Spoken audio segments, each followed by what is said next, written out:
Hello សួស្តីបងប្អូនទាំងអស់គ្នានេះជាវីដេអូមួយខ្ញុំចូលថតជាមួយក្រុមកូនខ្មែរកាលហ្នឹង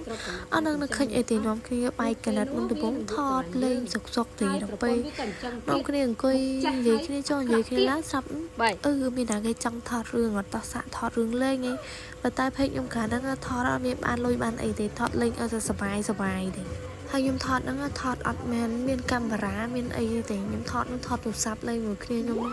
ហើយពេកហ្នឹងបើកើតមកអត់មានបានចំណូលបានអីដែរនិយាយរួមទៅរបៀបថាមនុស្សតនេអត់មានការងារធ្វើទៅពេលចឹងទៅកាលហ្នឹងខ្ញុំរៀនបដាដល់គ្នារៀនចឹងទៅយើងតនេយើងថតវីដេអូខ្លះអីខ្លះចឹងឥឡូវនឹងនឹកឃើញអីសុកស្រាប់តាយកវីដេអូចាស់យកមកមើលដល់ពេលហ្នឹងនឹកអនុស្សាវរីយ៍ធ្លាប់ថតធ្លាប់អីមួយគ្នាពេលឥឡូវបែកគ្នាអស់លេងពួកអីម្នាក់មានការងារធ្វើរៀងខ្លួនអ្នកខ្លះជាប់រៀនអ្នកខ្លះក៏ជាប់ថតជាប់អីឡើយចឹងទៅ